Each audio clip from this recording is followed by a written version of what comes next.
FBA fees. All right. And Exciting stuff. for those of you that are watching this that don't know what FBA is, it's a program through Amazon to do what, Tim? FBA is Amazon. It stands for Fulfillment by Amazon. It's Amazon's fulfillment arm, so you don't have to ship customer orders yourself. You can rely on Amazon to take care of everything from storing your product to shipping it to providing customer service. Basically, handle the whole process from beginning to end so that you don't have to worry about it.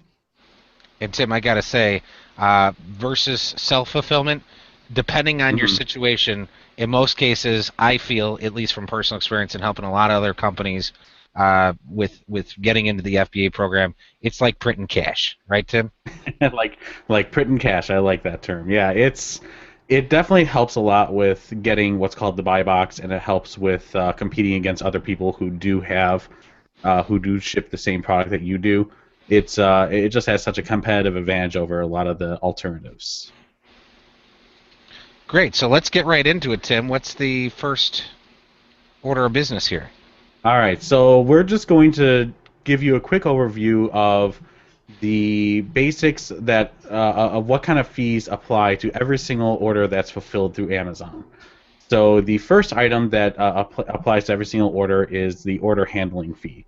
So this is generally a cost per order. So let's say if a customer orders one product, they get charged this, and it's generally $1 for every single item. It's $1 to be able to handle each order, and that means that even if they have multiple items in your order, so let's say they decide to buy 5 items, customers only charge this order handling fee once. The next thing that a customer is charged is the pick and pack fee. So this is a per item charge. So right now the pick and pack fee is $1.06. That has generally been going up about 2 cents every year for the past few years now. But that gets applied to every single item that is in an FBA order. And then probably the most impactful item is the weight handling fee. The weight handling fee will vary greatly depending on how much your product weighs, and we're going to have a chart here that kind of shows what this all looks like. So if you see on Amazon's FBA, I'm sorry, Amazon Seller Central, there is a whole page that shows you the breakdown of every single fulfillment fee, and for most items, they fit into the into the standard size category, and you can see here a breakdown of what all the different pricing is. So as you can see, order handling fee per order is $1, whether it's a small standard size unit or large standard size units. Pick and pack is $1.06. Again, doesn't matter if it's a small or large standard size.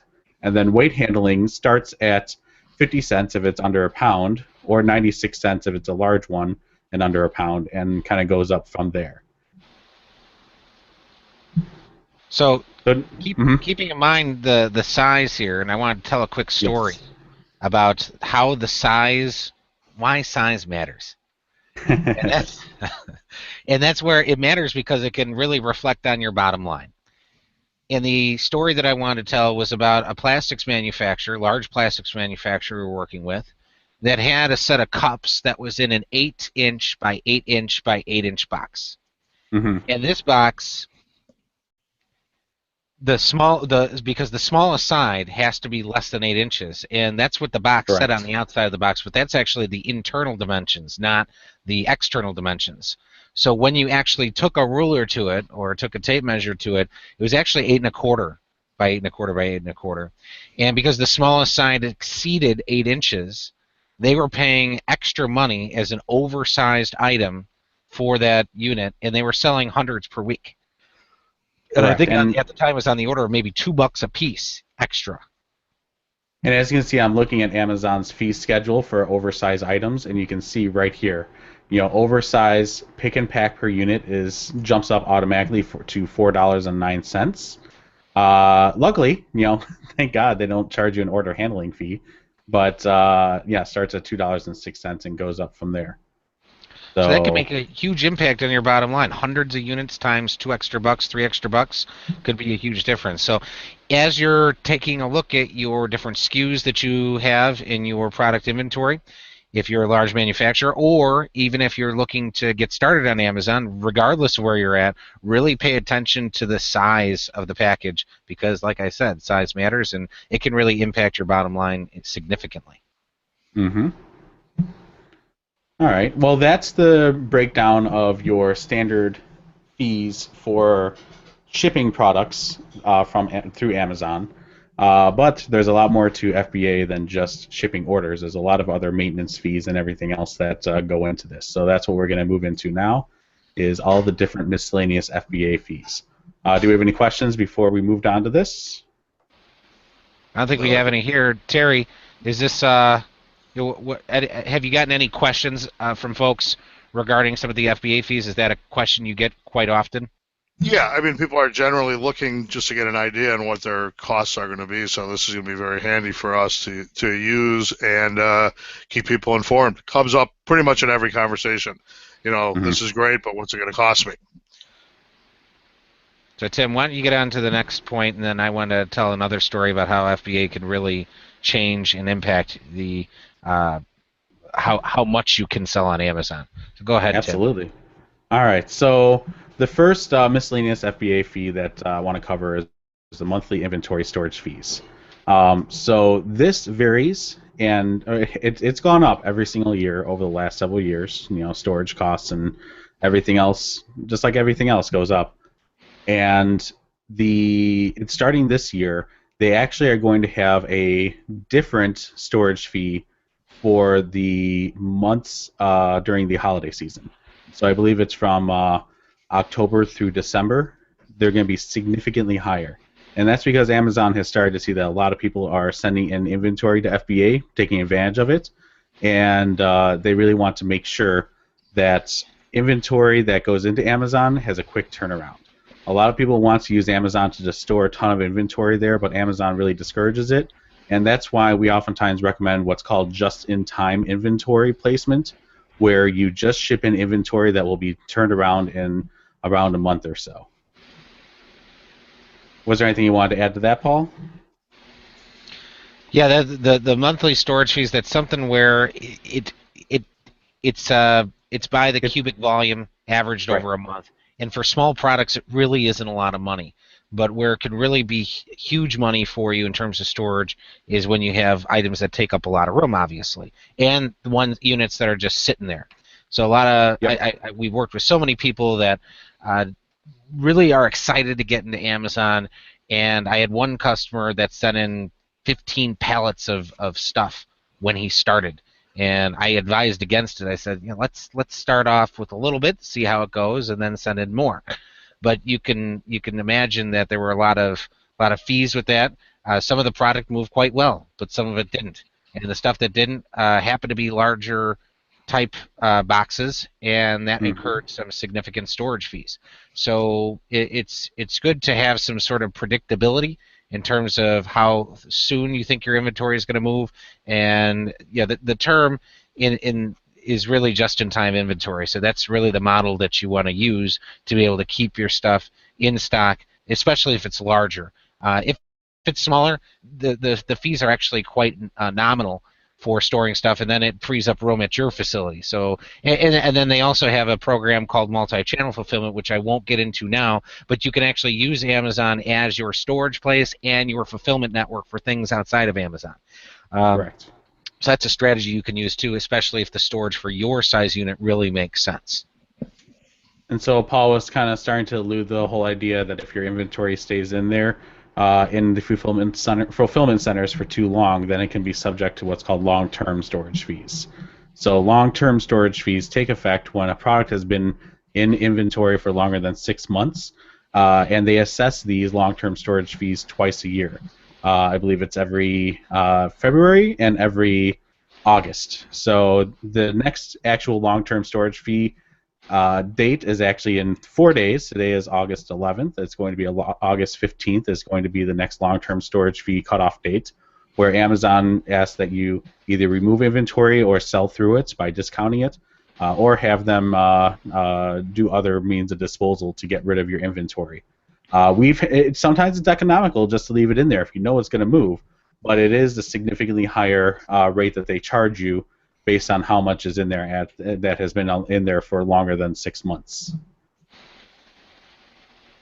All right, so next item that I wanted to cover is removal order fees. So this kind of, I again alluded to this a little bit with the long-term storage fees.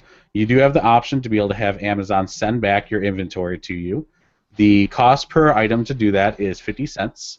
And what we've seen is that sometimes Amazon will actually run promotions where if they're really trying to get rid of a bunch of excess inventory in their warehouses, right now they're offering a promotion where most sellers can actually have 0 removal order fee for all of their items in an attempt to get rid of all the excess inventory. But it's something that you need to remove either excess inventory. It also can be used for returns. Let's say if a customer returns an item and it's damaged, or let's say it's damaged in an Amazon warehouse, we oftentimes recommend removing it from Amazon so you can inspect it and then send it back in if it's still good. But 50 cents per item to have those removed. I got a funny story on that one.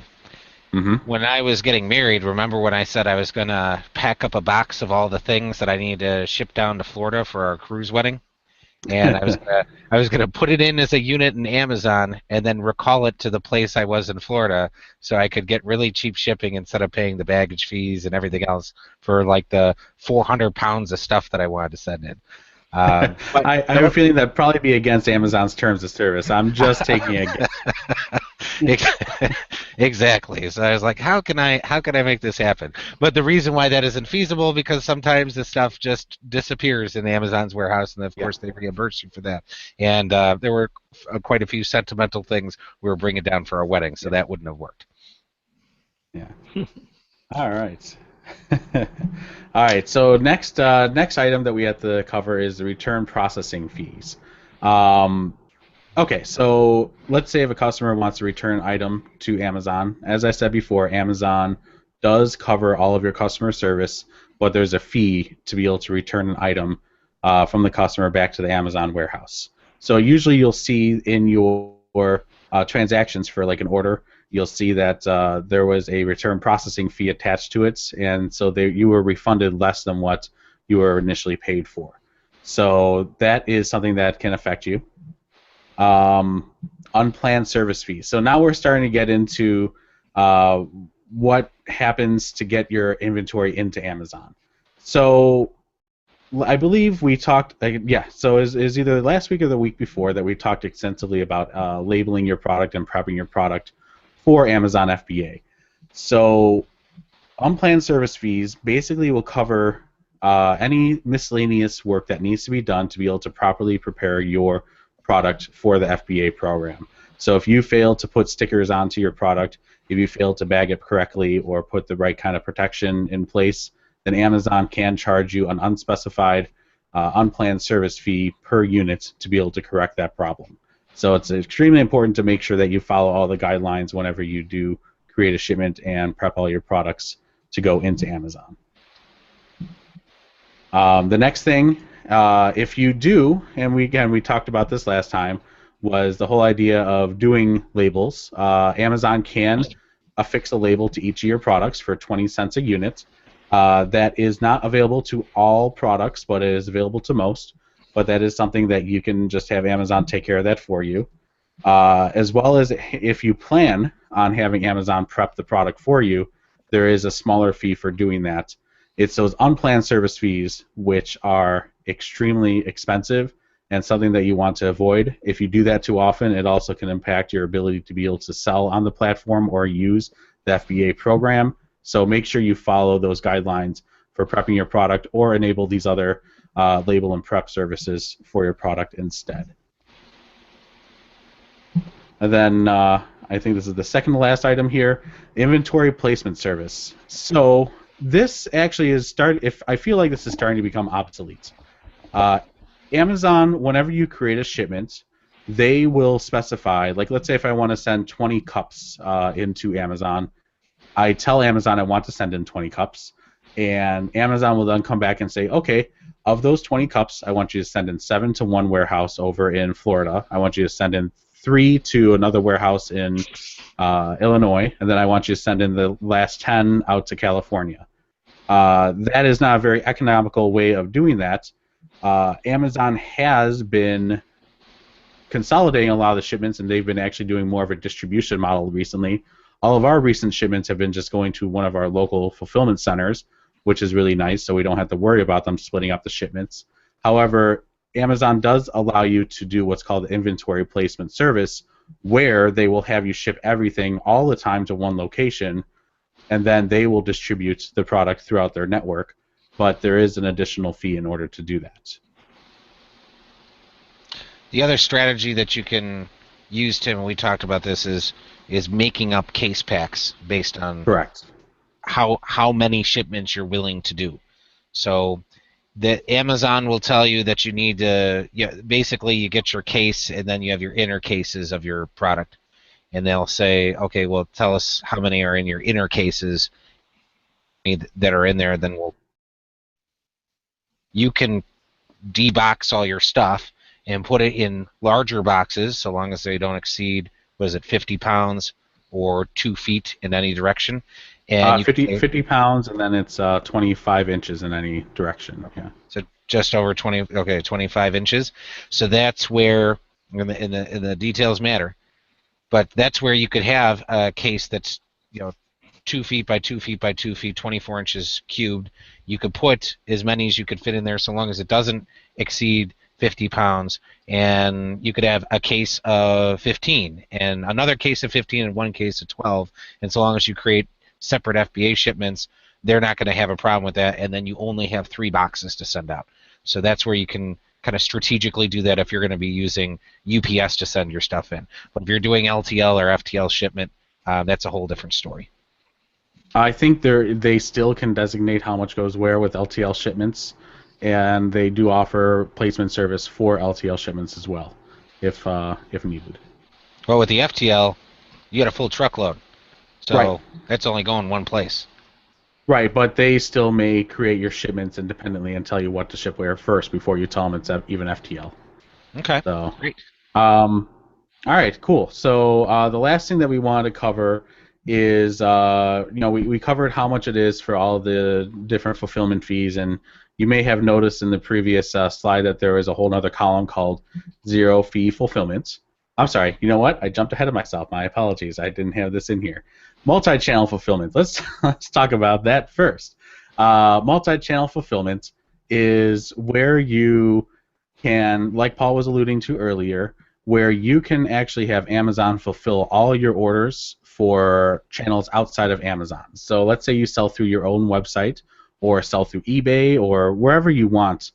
You can actually have Amazon provide the fulfillment process, so they will actually ship out the product out to the customer for you. They don't provide all the customer service and everything else, and generally the fulfillment fees are higher, but the strict advantage is that you aren't charged Amazon's referral fee, which is something that we didn't really even go over at all through this, but it can be more economical and more convenient to just have Amazon fulfill all the orders. The one thing to keep in mind about multi-channel fulfillment is that they used to offer the option to be able to have unmarked boxes, so unbranded Amazon so boxes that are not branded as Amazon boxes for an additional fee to be sent out to the customer. That has gone away. That is a very recent change where now you can't have that option at all. So that's something just to keep in mind. If that's something that was appealing to you, that's something that they will not be able to do anymore. Is there anything you want to add before? Sorry, go ahead. Yeah. No, that's fine. So the one thing that I was going to say is it's just really helpful to use that service just to keep everything in one spot. If you don't want to be processing shipments at your facility anymore, whether that's your manufacturing facility or if you're just starting out of your house, if you just don't want to be doing the packing and shipping, what's beautiful about the multi-channel fulfillment, if you're selling on eBay, on your own website, or anywhere, or you just have somebody who calls up, hey, can I get one of these things? You just pop right into your Amazon interface, put in their name and address, where you want to go, what kind of shipping you want, and hit send. Amazon takes care of the rest. So it really is a completely hands-off fulfillment process outside of the standard Amazon framework in terms of your commissions and everything else. It is a different fee structure specifically for that, and we could probably even do a whole webinar segment just on multi-channel fulfillment, and it is less than if someone had bought it on Amazon in terms of the fees that you pay, but it's really convenient to be able to use that, where you just pop into the web interface, put in the information, boom, the product goes out, and your customer's going to get the product, and you don't have to lift a finger in terms of a tape gun, boxing it up, and all that other stuff. So, question on that. So you're saying you, as the merchant selling it, you never have to touch the product. You can just get it straight from the merchant and send it straight to straight from the manufacturer and send it straight to Amazon, or do you still have to get it to your house and then send it all the boxes into Amazon? Oh, so you mean like me?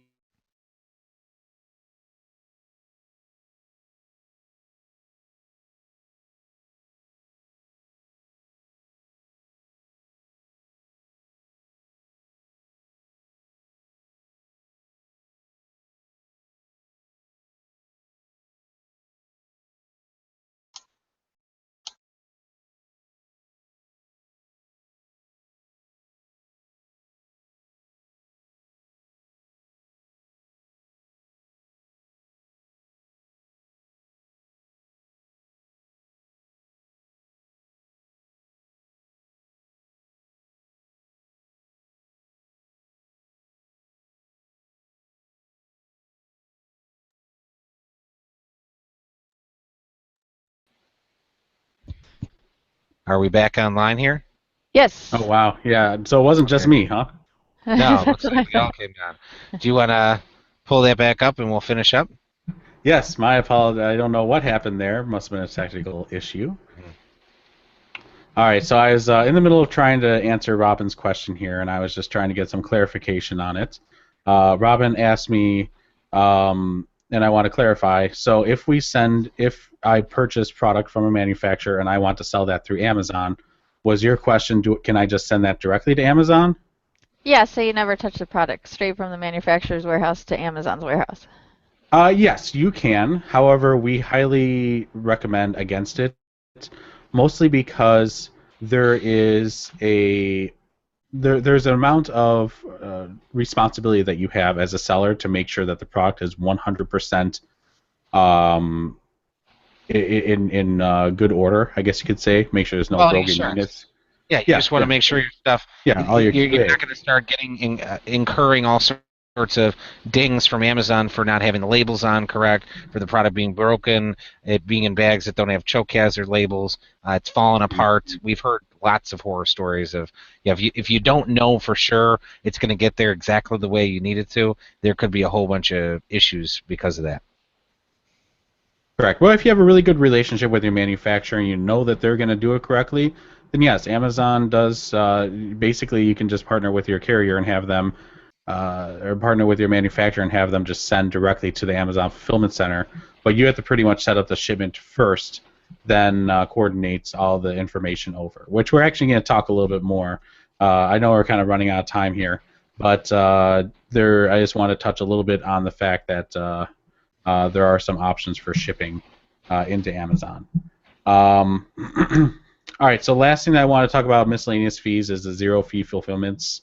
So on some products, so let's say if it's a product that retails and sells for more than $300, then you qualify for zero fee fulfillments, where Amazon will ship the product for you and will not charge you any fees to be able to do that. So there's a lot of little qualifiers in there, but essentially it's an incentive to be able to have more expensive, more higher-end products on the Amazon platform. Cool. Then, Tim, the one thing that I didn't see in the slide presentation, maybe it's not 100% relevant here, but there's also the opportunity to get money back from Amazon with these different returns. So if a return isn't reconciled correctly, Right. Amazon doesn't always necessarily follow through with refunding you that money that they charge you. So if a customer returns a product and they charge your account for it and the product never actually gets back to Amazon doesn't necessarily. Yeah, they're supposed to refund that charge to you, but that doesn't mean it actually happened. So there's a whole process to reconcile the FBA return fee to make sure that you're getting all your money back. Yeah, those reimbursed returns is what they call it. So. Right. Well, the most All right. exciting part about the FBA program that I really try and get folks excited about is the next slide here. So, Tim, why don't you get into the inbound shipping discounts? Yeah, so essentially, Amazon has different partner carriers where they offer deeply discounted rates to ship in all your inventory to Amazon.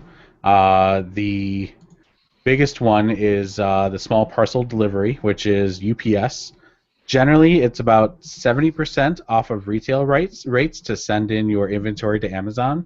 Um, and then yeah, there's that up to 80%. So it just depends on where it's going, where it's coming from, and all of that. But it's just a great way to be able to get your product in there and not have it really hit your bottom line too much. Great. So, any other questions from Terry or Robin? We wrapped up our presentation here, but we want to make sure that we're answering any questions that you have on the FBA fees. No, not for me. I think we did a really good job of filling people in on all the different fees, and that will be a help for me down the road because I do get asked by just about every potential client we talk to. Well, we're gonna go ahead. Go ahead, Oh, I Robin. was going to say, you're required to do returns under Amazon FBA? Yes, so you really don't have a return policy that you can set yourself if you use the FBA program. You're pretty much held to Amazon's standard return policy for everything. And it's important to be very customer centric in all Amazon dealings, which I think we can't stress enough, is that if a customer is really unhappy about a product that they received and they left you negative feedback on it, we always really encourage you to be as positive as possible to send to offer them a refund and maybe even offer to send a replacement product at no charge. Depending on the cost of your product, that can be feasible, it cannot be. But yeah, it's something where you just want to be overly generous because a couple bad reviews on your product or on your seller account can be very detrimental. You know what? The interesting thing there, we get some folks that get really upset about returns. Somebody returned this, and they just really upset. I want them to prove that it didn't work. And it's like, it's not worth it. Look at it as an opportunity to get a 5-star review or 5-star feedback. Tell them, you know what? I refunded your money. You should never be unhappy with something that you purchased. I refunded your money. I can send you another product that's similar. You could do a lot of other things to really go above and beyond what a typical retailer would do to make that person happy, because then you're going to get possibly a 5-star instead of getting a 1-star review and getting them angry. And remember, it's about the whole grand scheme of things is selling on Amazon, not that one particular customer in that particular situation. You got to think big picture, because that 5-star review that they could give you as a result of you having awesome customer service that goes above and beyond could really help you in the future.